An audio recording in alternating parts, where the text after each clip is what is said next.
My name is Mike Sullivan. I'm a former IRS agent and teaching instructor.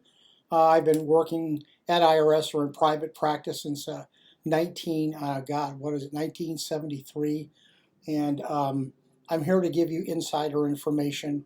I've worked about 10,000 cases. I've been on Fox Business News and ABC and all the major stations giving IRS tips. What I like to do on my YouTube channel is make them short, make them easy for you to understand, don't give you a lot of crap. So I like to pull back the curtain of being a former IRS agent and kind of tell you the truth about things. You know, when you hear this, you can at least make a good, competent, solid decision using your own discernment to go ahead and know what's next. So today I want to talk to you about what triggers IRS audits. There's a lot of things that trigger IRS audits, but I want to tell you the number one thing. First of all, two really things. Number one, your tax return just doesn't make sense.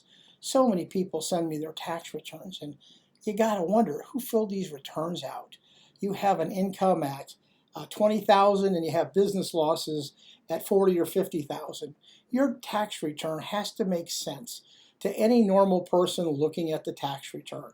Here's my income. Do I believe these expenses are correct? Yeah, what happens is most W-2 people don't have problems on their tax returns. Everything comes from C Corps, corporations, and Schedule Cs. That's when a lot of the pigs take over, what we call them, on their tax returns. So IRS, you got to make sure your return is making sense to your income and expense ratio. But more than anything, I want you to know what triggers your IRS audit.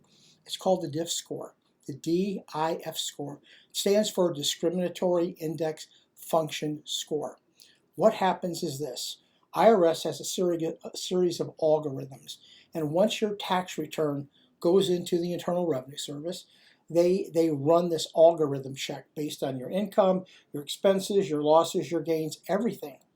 IRS's computer system then pulls up different flags. Very simple. If you're falling out of the national average and every area that you're taking a credit, a dependent, or expense, it raises one flag, then another flag, and then they looked at a combined score of your tax return. And if, say, it reaches a 90 factor, then you are in jeopardy of getting your tax return audited by IRS. And how that happens is IRS pulls all tax returns that they think are falling out of this high Diff score, and they bring auditors into a location where they go over every return manually. And then at that point in time, they'll say, yes, here, here, here.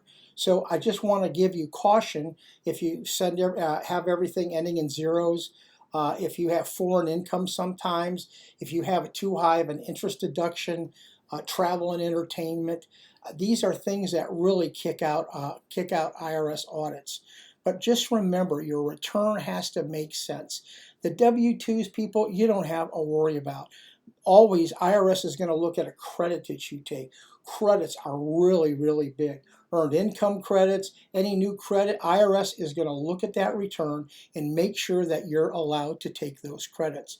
IRS has really upped both their security and their algorithms to make sure for what your past return has done and where you are now, you're fitting where you need to be. IRS is getting a lot more sophisticated in their auditing programs to make sure they're auditing tax returns that really have low-hanging fruit. So more than anything, make sure you file a correct tax return. Some people fudge. I mean, what are you going to do? But if it starts falling out of the national standards in different areas, you're going to buy yourself an IRS tax audit. We actually look at tax returns. We review them for audits. If that's something you want us to do, we certainly can do that. Anyway, thank you. That's the best information. There's a lot of other things that I can tell you about that are for about 5% of the people. They don't really apply to you. But one last thing I should mention, if you have foreign income, you got to make sure that's on your return. And if you're going to have someone to go in and represent you, make sure you hire a former IRS agent. They really are the only ones that have the true IRS insider information. Thank you so much for listening. By the way, I'm welcome to comments. You can call me. Any comment you leave me, I try to get back with you, as long as I'm healthy, wealthy, and on the green side. Thank you.